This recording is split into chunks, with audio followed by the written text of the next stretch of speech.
In the Filipino martial arts, there's basically 4 ideas or principles of disarming. The first one, and the most obvious one, is simply me breaking his hand.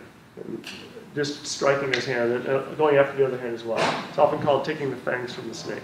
What we're going to talk about is the 3 principles that are about stripping the weapon out of the hand itself.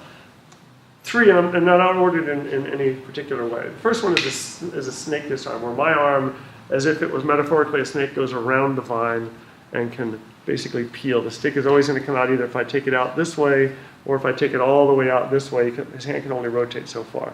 So snake disarms wrap around the vine and then entangle the arm and strip it out that way, or wrap around the other way and strip it out this way. And there's a number of different examples or permutations of that type of disarm.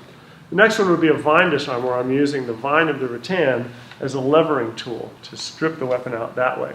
Again, a number of them. You can do it with the puño. Same idea. I'm using the levering of the vine itself to strip the weapon out. The most efficient and the hardest to counter is the snake disarms and the vine disarms are very easy to counter. If he does a vine disarm to me, I can easily counter him. So it's very simple. If he does a snake disarm to me, I can easily counter him and then disarm him again. Okay, so it's easy to counter those disarms. So when he strikes to me, it doesn't matter when it happens.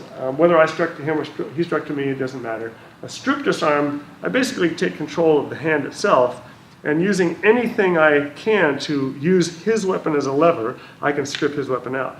So I can either use the stick, I can use my hip, I can use my shin, I can capture it with my foot and do it this way, I can use my puño over here, I can use my puño this way. Any number of ways I can strip it out. The key thing with doing strip disarms is I don't want to actually elicit a countering response from him. I don't want to do it in such a way, as much as it sounds like it might be a good idea, I don't want to do it in such a way where I'm ripping it out of his hand. The problem with that is that he's going to perceive the danger to his hand. His hand is extremely innervated and it's very responsive. So if he starts to feel like it's going to be injured, it's almost like he has his hand in the mouth of a predator, and he's going to immediately react to that. And that reaction could either just nullify my disarm, or I might just get hit. Because he feels like he's in danger, he might hit me. Okay, so he stops thinking about this and he starts thinking about attacking me. If I'm disarming him correctly, and you can see, compared to my hand, Roel's hand is a big solid piece of meat. So he's the perfect person to demonstrate on, because I really break it if he can, that's it. It's not such an easy thing to pull that out of his hand, but what I'm going to do, and I'm going to drop my own stick for a second to demonstrate it, what I'm going to do is I'm going to use leverage, and the weak part of his grip is actually right there. What I want to do is, with whatever I'm doing it with, I'm just going to use my index finger here. I'm just going to peel it out of that grip. So I'm not actually ripping it through his grip. Again, just an index finger. I'm just peeling it around his grip. So that principle is going to be present no matter how I got there. So the permutation is immaterial. However I got there, if I got there this way, I'm still peeling it out just like that. So before he even realizes he's disarmed, the stick is long gone. But if I do it this way, if I go against his grip, he's going to either counter me or he's going to feel this and he's going to change it so I can't use it. But the way I do it, before he ever feels it, it'll be out. I can't really feel it. And I don't really need a weapon. Again, the levering, so he comes to strike to me, so I might hit him here. I can do it here. It's the same disarm where I might catch him and lock him up this way. I can lock him.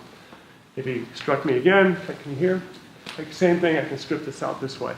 It's still a strip disarm, and I'm still, come again here, I'm still taking it out the same way where I'm peeling it out of his grip.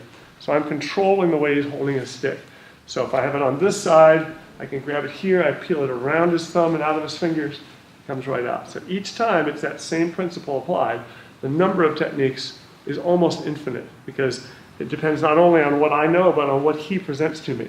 The stick might be here, it might be up here against me this way, I might have it here. There's so many different possible permutations that it could come from that I have to understand that. So I could disarm him here, still a strip disarm because I'm pushing this out now here. If I was here like this, I can just grab his puño, still a strip disarm. Same principle exactly. So you say there's 4, but just strip disarms can be thousands of disarms. Okay? So strip disarms.